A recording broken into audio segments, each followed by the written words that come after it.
Good morning. আজি যিহেতুকে Sunday, মই ভাবিলোঁ অলপ দূৰলৈকে যাওঁ। এতিয়া মই পাইছোঁহি ৰংপুৰ ব্ৰিজ, আৰু আপোনালোকে দেখিছে আজি বহুত কুঁৱলী পৰিছে। চাৰিওফালে মেঘাচ্ছন্ন এটা পৰিৱেশ, নদীখন দেখাই নাপায়। আৰু 6:30 বাজিল। 6:30 বাজি যোৱাৰ পিছতো হেডলাইট জ্বলাই গাড়ী চলাবলগীয়া হৈছে।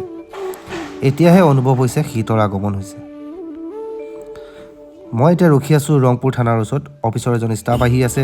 আজি তাৰ গাঁৱলৈ যাম খেতি চাবলৈ, আৰু ফ্ৰীতে পালে কিবা কিবি লৈ আহিম। এয়া সি আহিয়ে গ'ল।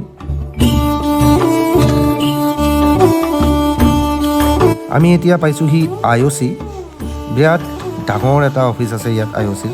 শিলচৰ ডিভিজনেল অফিচ হয় এইটো ইণ্ডিয়ান অইলৰ। আৰু এই ৰাস্তাৰে আমি তাৰ ঘৰলৈ যাম, মানে গাঁৱৰ ঘৰলৈ। আৰু এতিয়া আমি পালোঁহি মোৰ ষ্টাফজনৰ একেবাৰে বাৰীৰ পিছফালে। চাওক কি ধুনীয়াকৈ লাও লাগি আছে, আৰু এইফালে কোৰ মাৰিয়ে আছে, আৰু কিবা খেতি কৰিব চাগে। এইবাৰ মানে লাও অলপ বেছিকৈ লগাই দিছে।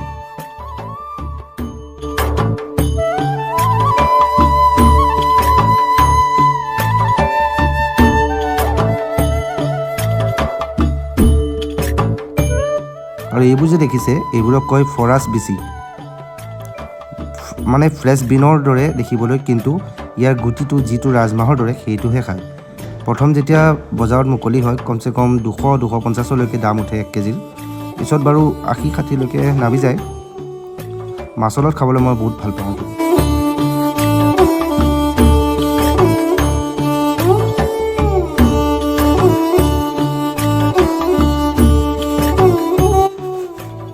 লাও এটা ফ্ৰীতে পালোঁ, তাক ক'লোঁ পলিথিন এটা দি দে।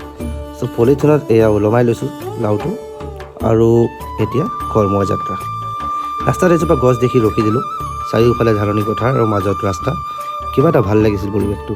আপোনালোকেও এনেকৈ চাইকেল চলাই চাবচোন, মোৰতো খুব ভাল লাগে। চ' আজি ব্লগত ইমানেই।